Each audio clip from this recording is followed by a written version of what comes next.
Good afternoon. I'd like to call to order the Public Works Finance and Safety Committee meeting of Monday, August 20th, 2018. And the first item on the agenda is approval of the consent agenda. So moved. Motion by Lallam. Second by Manti. Any discussion? All those in favor signify by saying aye. Aye. Those opposed signify by saying nay. Motion carries.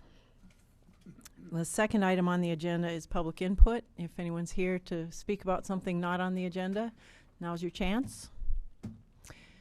No takers. So the third item is approval of the agenda, and I think I'd like to move item 6, which is the Highway 212 Phase 2 Traffic Impact Study, up to the top and talk about that first, and then we'll do the cost sharing presentation after that, because I am expecting another councilman to arrive. We do have a quorum, but I'd like for him to get in on that, and the finance officer will be in shortly as well, and it'd be nice if she could see the cost sharing program presentation. So with that change, is there a motion to approve the revised agenda? Second. Moved by Vilhauer, second by Bueller. Any discussion? All those in favor signify by saying aye. Aye. Those opposed signify by saying nay. Motion carries.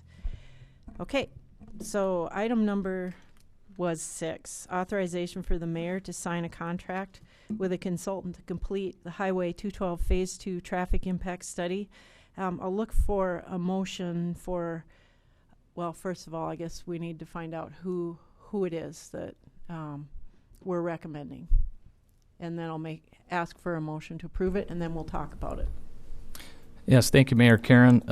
We have the engineering office has received 3 proposals for this work, for this traffic impact study.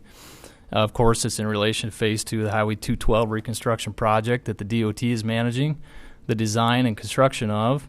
And, of course, I'm not as in-depthly aware of this project as my colleague Colin is, so if I need more specific questions answered, I'll definitely refer to him. But generally speaking, amongst these 3 proposals that were received, staff's recommendation is to go to the Howard R. Green Company for the traffic impact study, and that'll be in the amount of $33,000 for their services. The other 2 consultants that submitted proposals were HDR and FHU Engineering. Respectively, their proposals were for $46,330 and $40,750. Okay, is there a motion and second? Then we'll talk about this a little bit more. Moved by Bueller, second by Lallam. And we thought all of the proposals were good, and the companies were all capable. And HR Green, we've worked with them not with traffic engineering in the past, but we have worked with them on other projects, and we've been very happy with them as a consultant. And so we'll be looking forward to working with them on this project. Would you like to hear a little bit about what the work will be? We have to do this study for the DOT. This is part of their 212 project, and the money will come from the Capital Improvement Fund.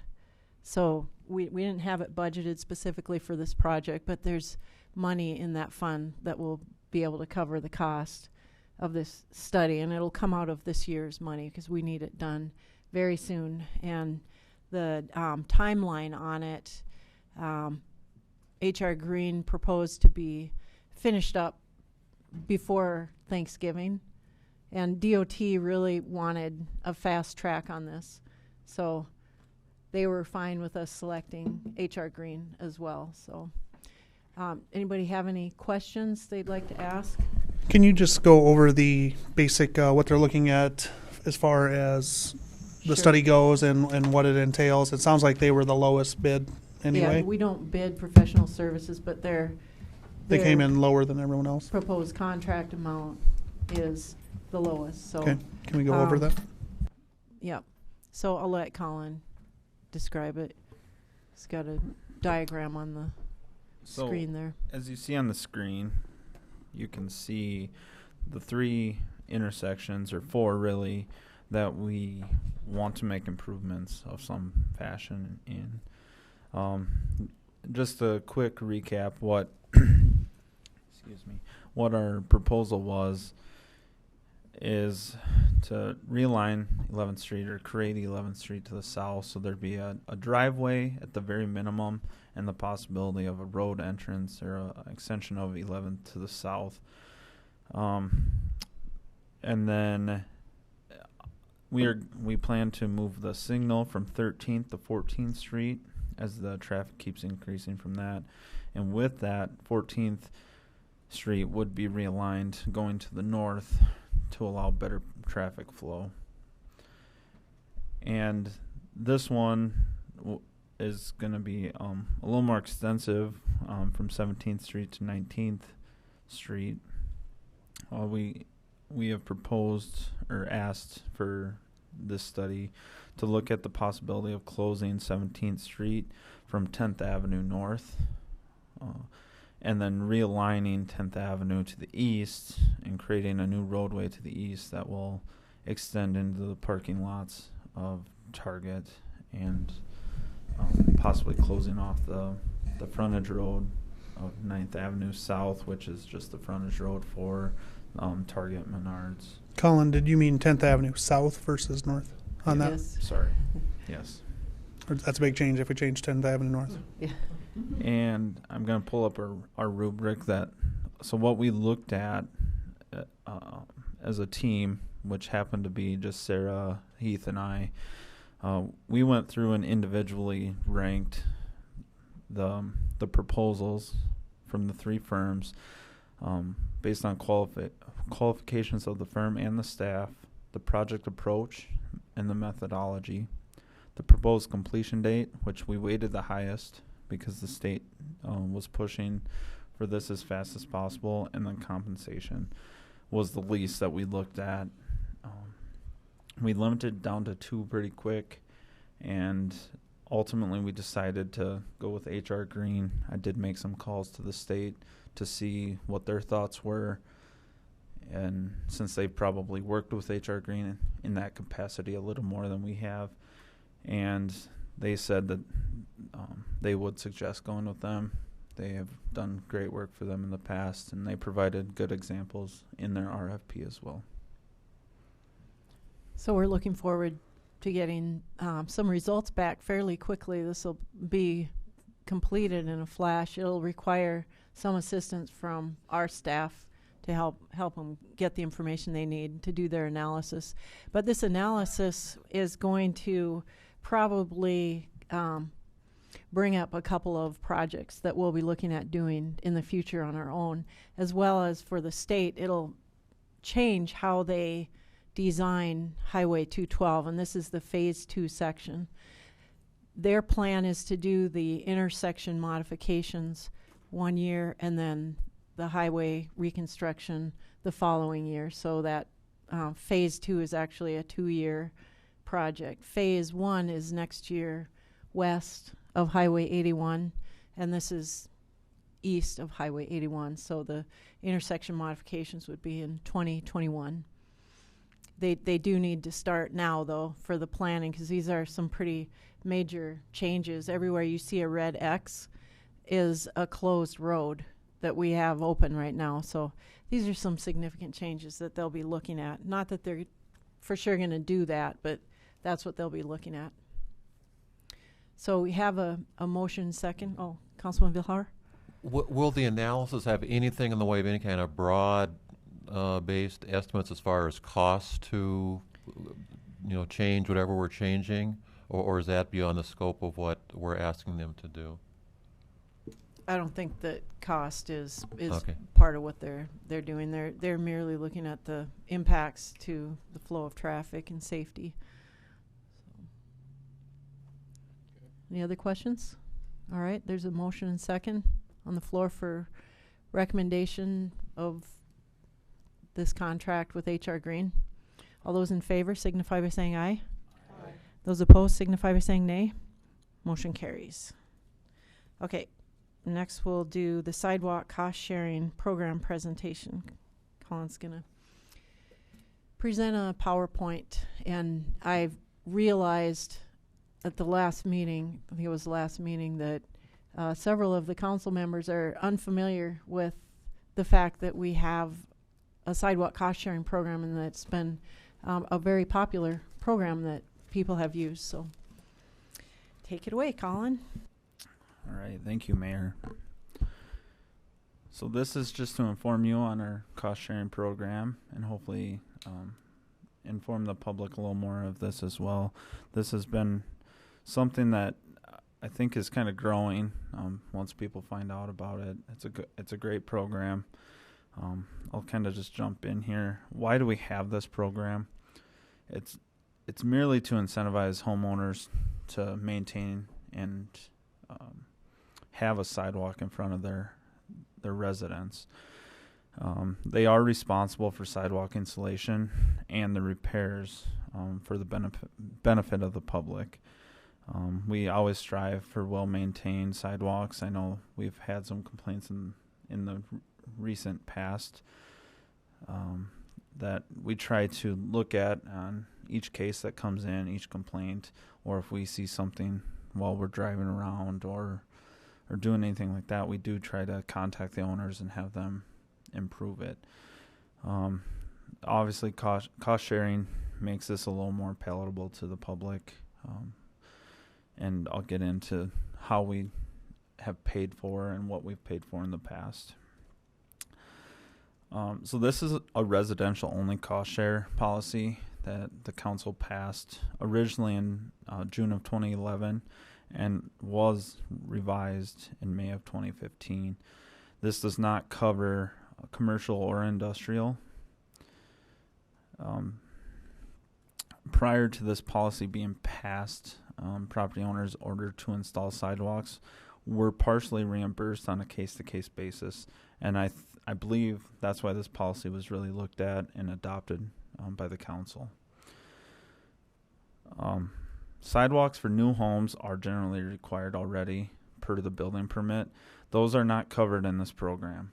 If it's not installed already, we do not share that cost with you because that's part of building a house. A permit is required for any work in the right of way, and that includes sidewalks. Once we receive that permit, it comes into our staff. Lori usually takes the phone call that they're ready, so we require them to call our department before they start pouring. So once the forms are up, we want to go look and make sure it's ADA compliant, and that kind of hits on this next bullet point as well, that they must be to ADA standards, and if they're not, they don't get reimbursed for that. And that's it makes it so it makes it easier on our staff to inspect this stuff because we have one set standard that we're looking at, and that's required by the state anyway. Once we look at the forms, we give them the okay to pour, and then we go back and measure and make sure that everything was poured correctly and that there's no faults. And upon that, sign off on our staff, then we write up the cost reimbursement, which I'm going to hit on the next slide here. So the homeowner has any choice of contractor, whatever they decide to go with, even if they do it by themselves. That's perfectly acceptable in this program. Homeowners are currently being reimbursed at $2 per square foot, provided that they meet the ADA requirements. That's really our only requirement of the program, is that they maintain the ADA, which is a max of 2% cross slope, and there's other slope requirements in there.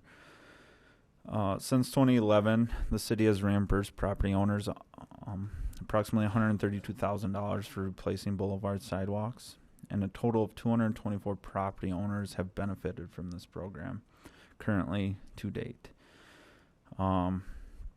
Keep in mind, in 2011, the costs were a lot lower being reimbursed. I think it started off with $1 when this policy started, and it's increased in May of 2015 when you guys revised it to the $2. So there was a semi-recent update in price. Previous to that, the main policy was up to 50%, up to a certain amount that they were reimbursed for. So it was very kind of subjective to what was being described. I think we upped it to $2 a square foot in 2011, and we were doing it without a policy. Okay. We were just reimbursing people up till that point, and it was 50% of the cost, up to $2 a square foot in 2011 when we did and then the change, I believe. Let's see if Lori nods or shakes her head. In 2015, we went to just a straight $2 a square foot and not 50%. That wasn't the change. Can you come to the microphone? I'm sorry to put you on the spot, Lori. Lori's been issuing the permits and managing this program since the beginning. Lori's the administrative assistant to the engineering department. When we revised the program in 2015, it was to include fill-in sidewalks Oh, okay. in some neighborhoods. Right. So if you But it hadn't was- installed it, It was $2 a square foot prior to that. For a while, it was 50% up to $2 a square foot. yeah. And we would make them bring in their invoices and calculate. Then we just went with the straight $2 a square foot. Right. And we'd been, I came in 2006, and the city had been reimbursing property owners prior to that time. Whenever the city would order a sidewalk repaired by the adjacent property owner, the city was reimbursing at the rate of $1 per square foot up until that time. So it's been through some changes. It was all pretty loose until 2011 when the council adopted a formal policy and we started keeping records of who was participating. Okay, Colin. So with those 224 properties that I mentioned before, that equates to about 67,000 square feet of boulevard sidewalks have been replaced using this program. Just to give you. So here's our city ordinance that requires the sidewalks to be installed on both sides of this, your property, or every street in the boulevard. I'm not going to go too much into that. Developments are required to build a sidewalk. Currently, right now, we do require the developers themselves to be installed, but with the development agreement, usually that is being able to be passed on to the homeowners, and that's a policy, or I guess I don't know if it's technically a policy even, but no one knows exactly where the driveway is going to be when it's a plain lot, and so the developers have asked that the sidewalk be passed along to allow for the proper installation of a driveway, so they don't have to tear up a brand new sidewalk.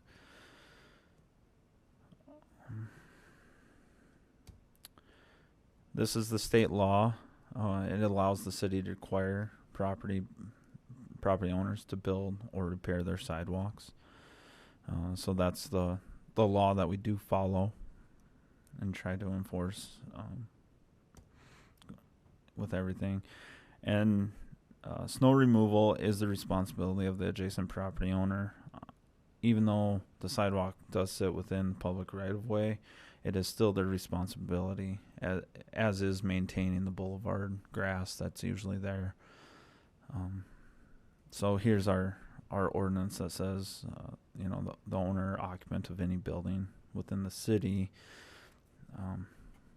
must clear the snow.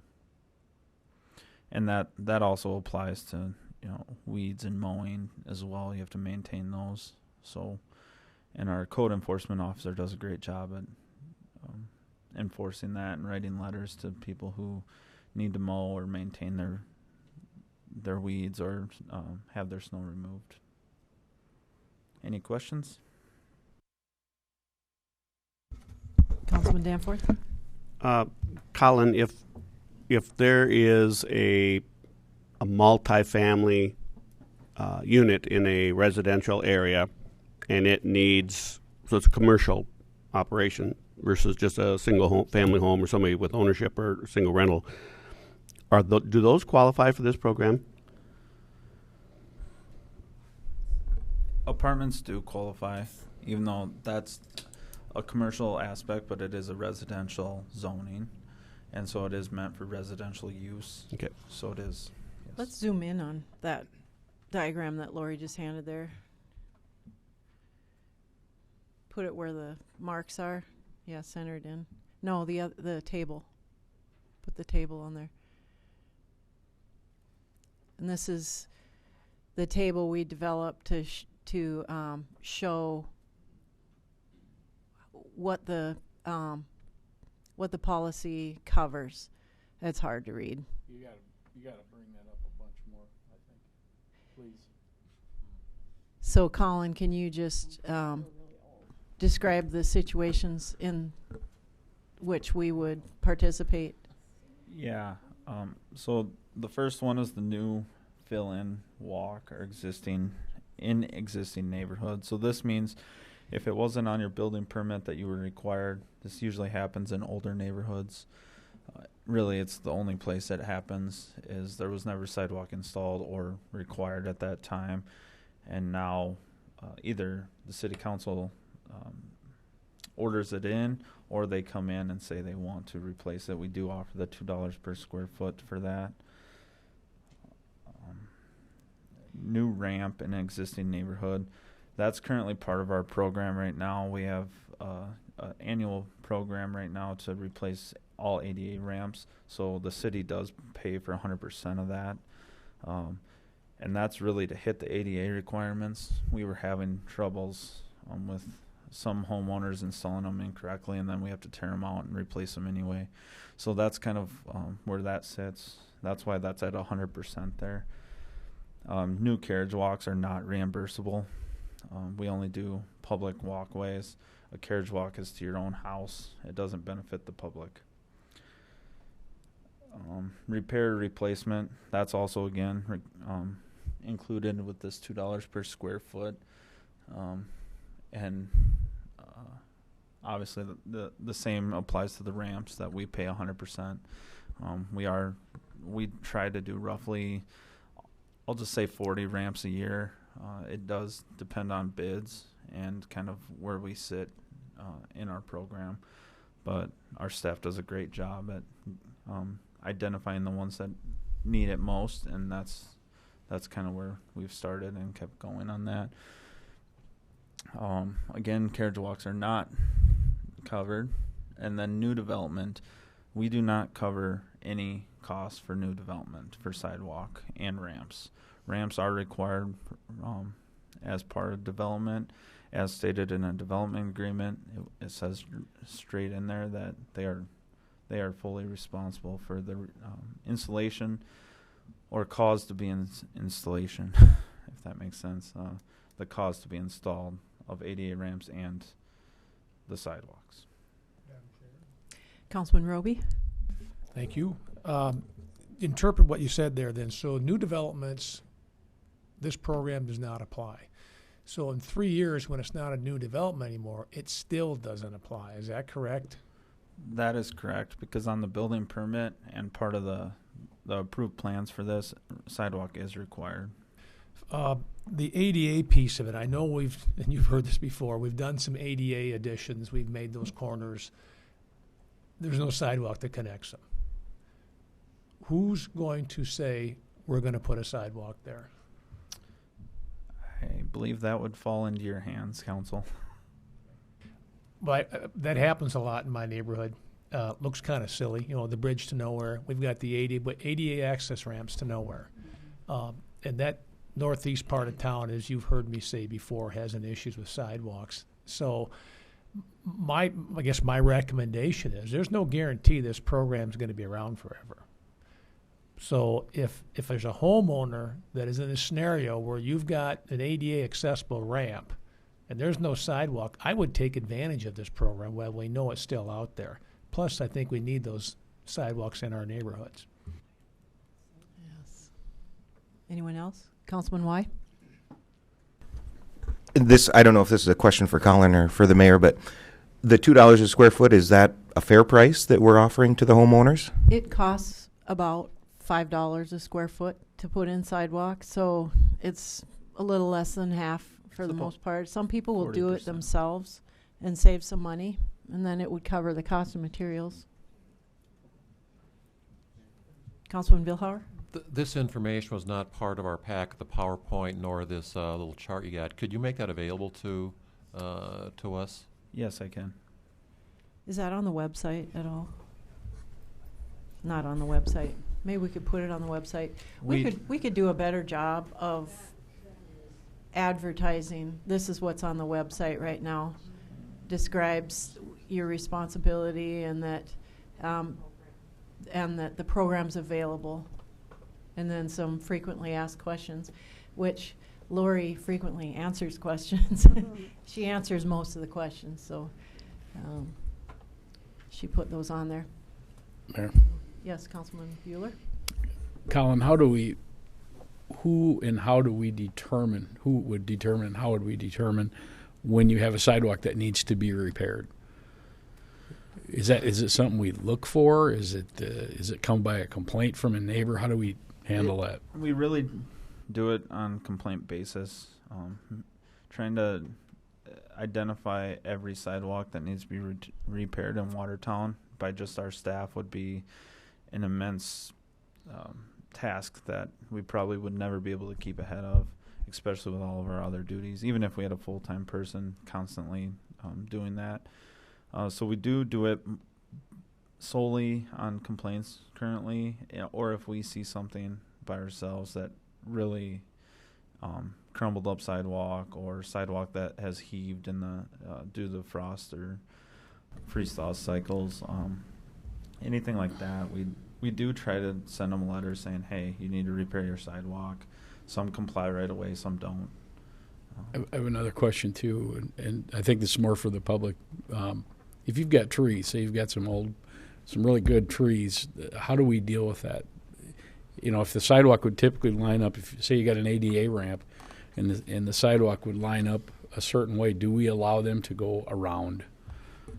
Do we ever do that? I mean, I've had people complain about the possibility of having a sidewalk have to take these trees out. Yeah, we definitely have allowed them to go around our sidewalks. We do want the sidewalk in the right of way if possible, just because that is the right place for a sidewalk. If it does have to go on a private property, we would have to look at an access easement of some sort before we do allow that, just so there is public access and we don't have issues in the future for that. That it's really a case by case basis, but yes, we have allowed that to go around trees. Thank you. Councilman Lallam? Colin, how do we look at like curb on this? If their sidewalk runs right up to the curb and the curb is damaged, needs to be replaced as well, are we looking? Is that covered under this as well? Do the city take care of the curb portion of it? Currently, the curb is not. We have no reimbursement program for the curb. I know Rob Bainan, the street superintendent, and I, and Shane before he left, and I think we've talked about it with the mayor as well, of the possibility of implementing something like that.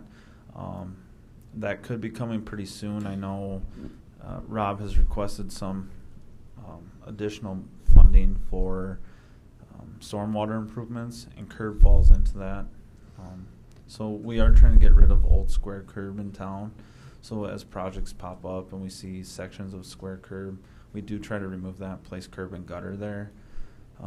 But currently we don't have a program for Because I could reimbursement. see portions of town where the sidewalk is right up next to the curb, and if that is deteriorating on the sidewalk and the curb tends to go with it, I mean, it's like, well, do you want them tearing up part of the road to replace the curb with it, or are we going to have them stop sidewalk and then have a space for curb as well? So I think that's something that you should probably look at.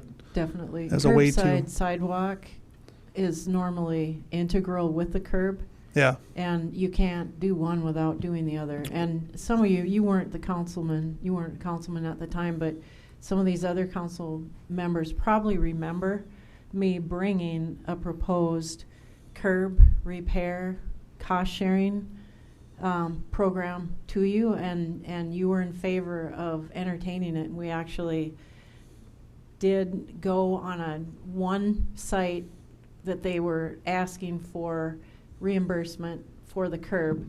The council agreed to pay for it as long as it met our standards. Unfortunately, it didn't meet our standards when it was built, and so that was really close to having a policy in place. And I think it's a good idea that if someone's out there replacing the curb at their own expense, that if they do it in accordance with our specifications, that we should pay for that, because those are our responsibility. But we do have a lot of people that don't like cracks and that chips. They want their curb replaced because it has chips in it or whatever. We don't look at aesthetics. We have a backlog of curbing to replace in our town that is, if it's not functioning, it is not a priority for us if it is functioning. So aesthetic reasons do not warrant curb replacement. We would only replace a curb if it's not functioning. So I think that probably a large percentage of the inquiries that we get for curb replacement are because of cracks and chips, but water still flows down the gutter. That's what we're looking for. So that's another topic. I think it would be a great idea for us to have a curb replacement policy, but it's going to have to be specific about, does it meet our criteria for replacement. We've gone out for bids every year for decades for curb and gutter replacement, and we don't ever get a bid. For whatever reason, we're going to try and go about it a different way with a new street superintendent. We've been intending to do that, just one of the things on the back burner. But if we gave a map with locations of curbs that needed to be replaced, I think that would help us get some bids. Curb and gutter is very expensive. We're seeing about $40 roughly per lineal foot of curb and gutter, whereas sidewalks $5 per square foot. So you're getting a lot more cost associated with curb and gutter. So it's going to be a task to try to limit the dollars going towards just curb. My concern would be if they cut into the street and, if that wasn't done correctly, that would be my concern, is that they start causing damage to the Right. actual street versus, the curb replacement is one thing, but Right. if it's not done right, it could actually cause more damage You're than absolutely if right, it was Adam. done. We while don't you- just let anybody monkey with our curb and gutter. Right. It's part of the street structure. Yeah. So that we'd want to make sure we had a contractor that knew what they were doing. Whereas sidewalks it's not that hard to do a sidewalk on your own. But these are good programs, and I think every spring we should probably do some public announcement that the program exists as long as it's in the budget and you council's still willing to fund cost sharing for people making repairs to their sidewalks. I think it's been a popular program and we should continue it. Councilman Danforth? It really isn't about sidewalks, but it certainly pertains to the use of the sidewalks. And it's just a reminder for the public that they also have an obligation to maintain trees and bushes and such that are around the sidewalks or near the sidewalks. I've noticed lately, we kind of get to that time of year now where we've had a lot of growth on our trees and bushes where sidewalks get impeded from the side with trees or something coming in on the side, but certainly the overhead part of the trees that hang down, and we do have requirements for height so that it can be used without people ducking. And I have noticed that there's a lot of places that are that way. We just need to remind the public that it's their obligation to keep those trees and bushes trimmed. So. Right. I've been asked that question quite a bit of if it's okay to trim my overhanging branch that's over the sidewalk, because I know that's the public right of way and maybe I can't be in there with cutting my limb off of my tree. You absolutely can trim your tree that's overhanging the public right of way, and the city can too trim your tree. And a lot of times the power company will come in and make a very unsightly trimming if you're not keeping your tree trimmed up. So, any other questions? Councilman Vilhauer? Actually, kind of a segue to what Mike just asked. Is it okay for someone to remove and replace trees in the boulevard?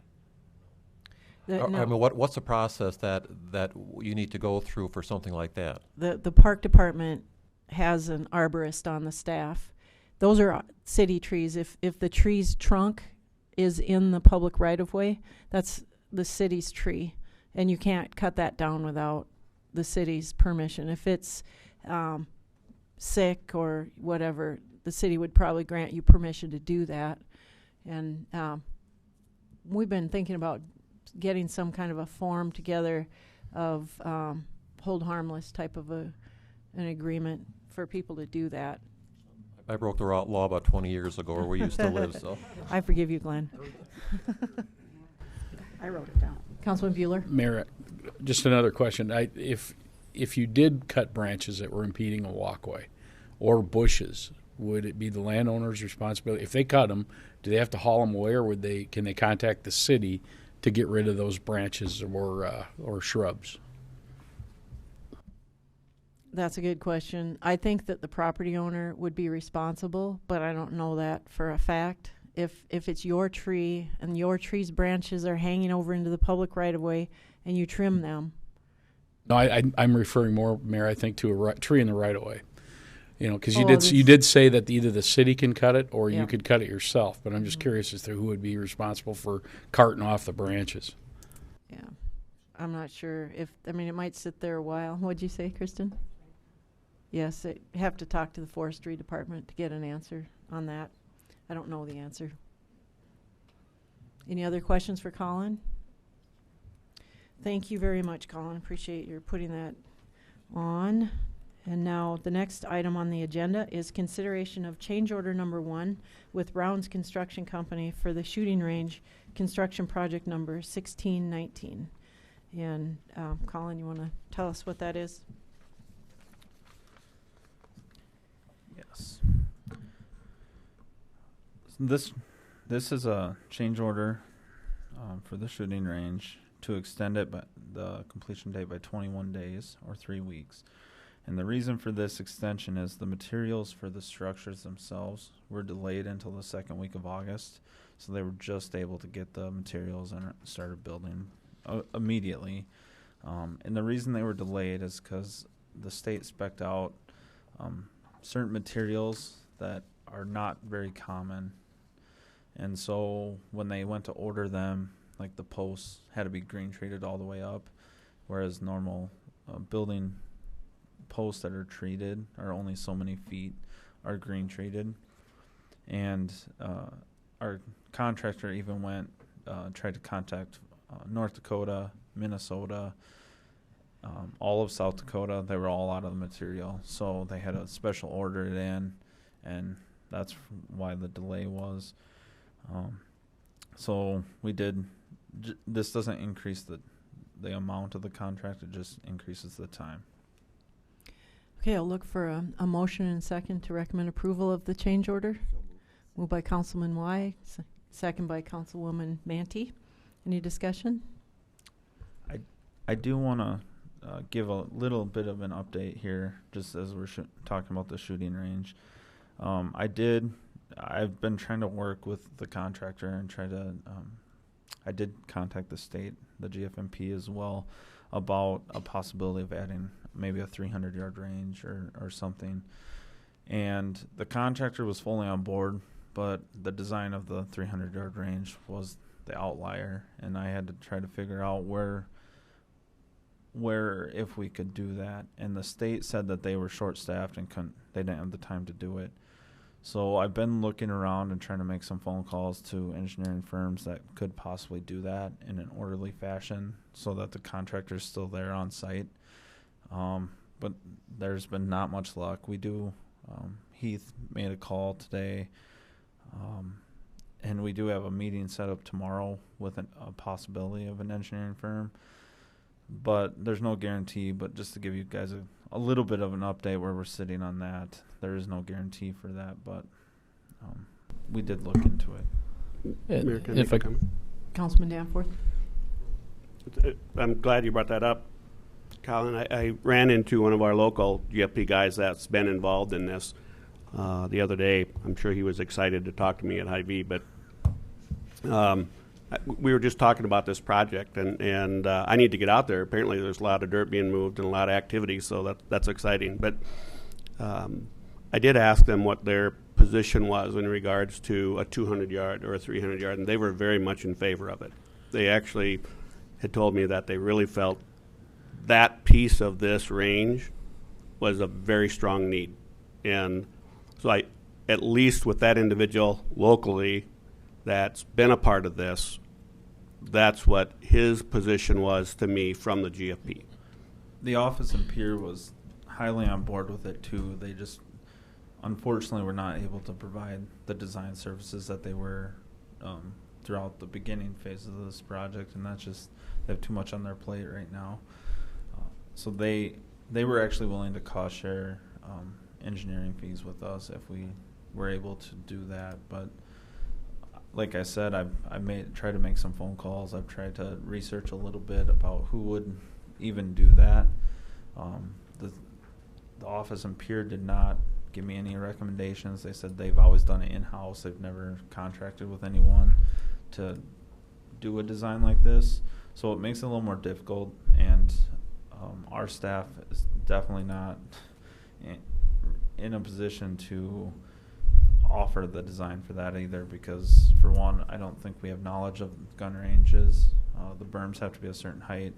I've never gone through that process, not saying I couldn't, but and the time factor plays in, because we want the current contractors on site currently, so we don't want him to leave and then not saying he couldn't come back, but if once he leaves, it's going to cost a lot more to bring him back. Councilman Lalo. Colin, maybe we could reach across the borders, and maybe Minnesota would have something, or maybe North Dakota would have something that they have done recently, and we can piggyback back on something that they have done as far as the engineering services of that. It might just be, frankly, Google in North Dakota, Minnesota, see if they've had any new gun ranges that were opened, or someone that's done the last 5 years. Maybe they have a firm that they used. So it would be a way that they could get us a little bit of information, if nothing else. Okay. I'll look into that. All right, we have a motion and second on the floor. Is there any other discussion before we take a vote? All right, all those in favor signify by saying aye. Aye. Those opposed signify by saying nay. Motion carries. Okay, the next item on the agenda is old business. Does anybody have any old business? I do have some old business. I would like to make a few comments about the ice arena request for proposals.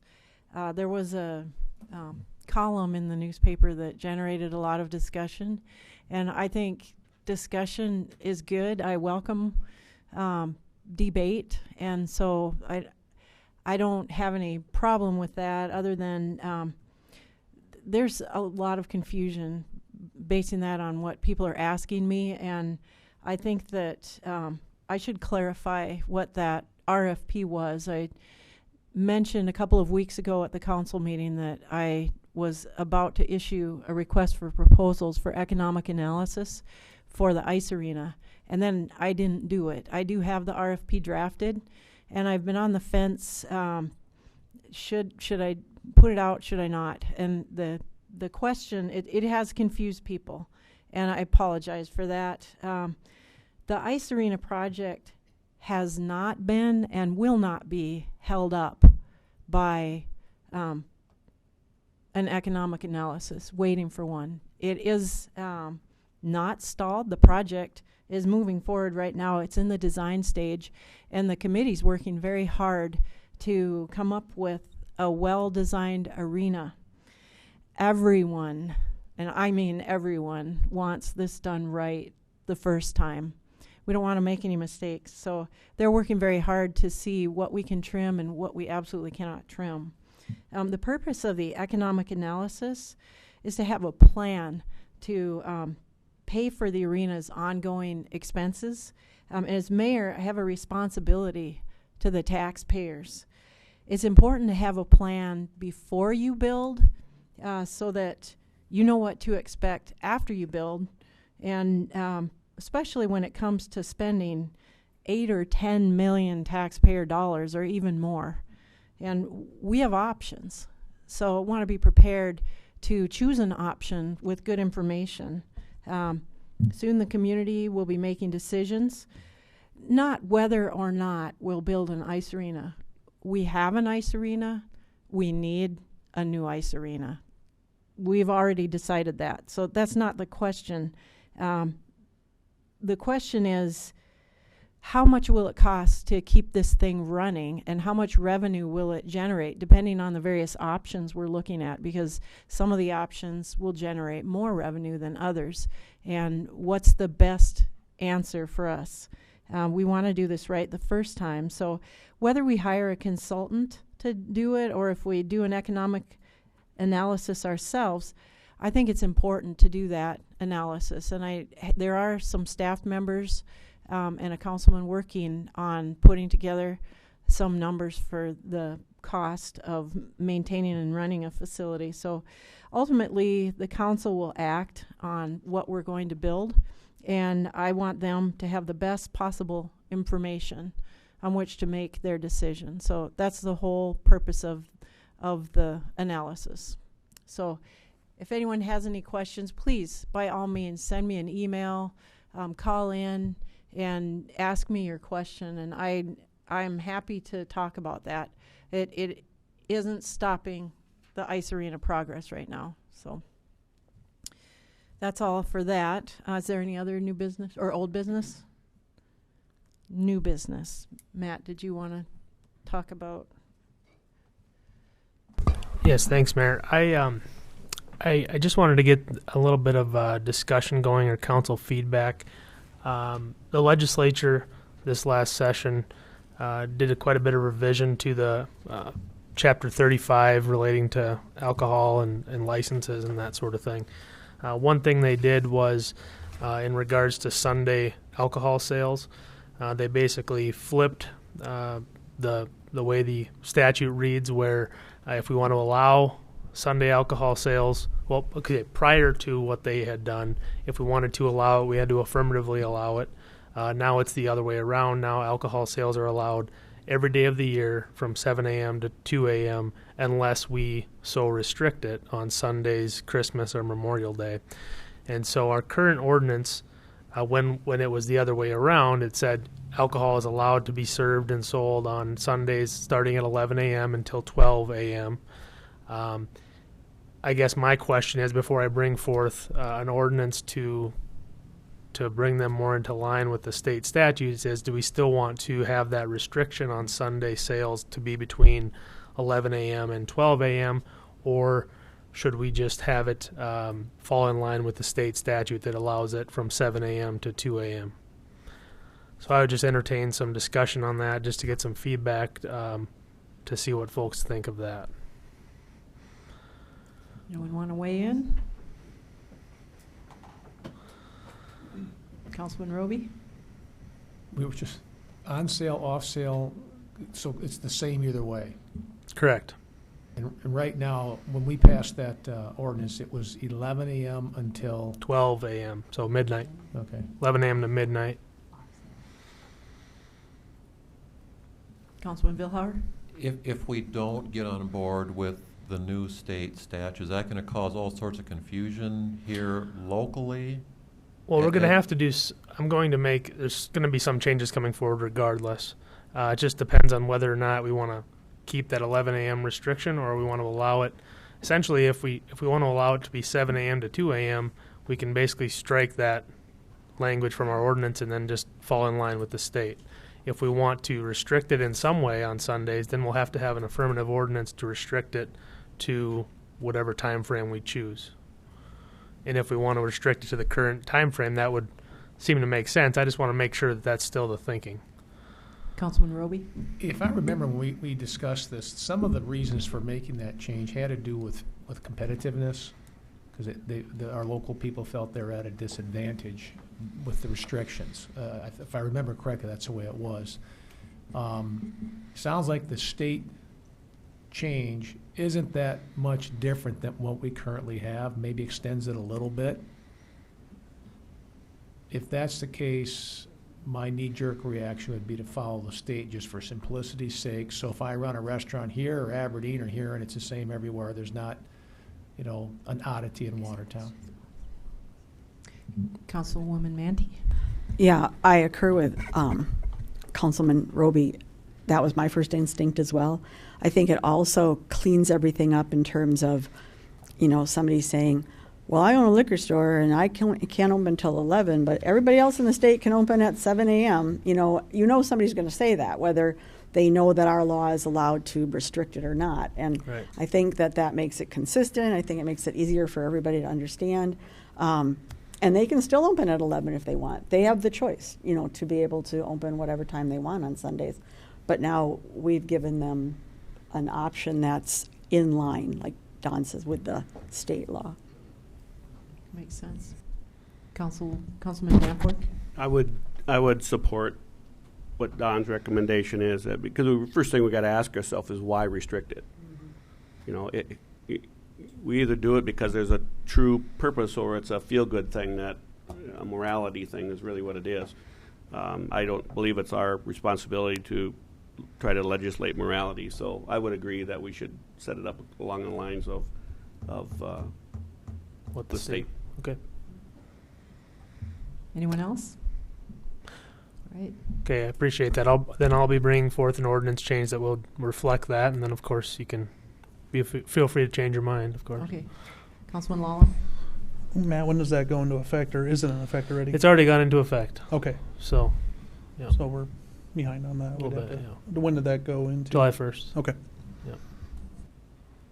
Anything else? Any other or new business? There is no reason to go into executive session, so I'll look for a motion to adjourn. Moved by Councilman Bueller, second by Councilman Y. All those in favor signify by saying aye. Those opposed signify by saying nay. Motion carries. We are adjourned, and we'll reconvene at 5:30 for the council meeting.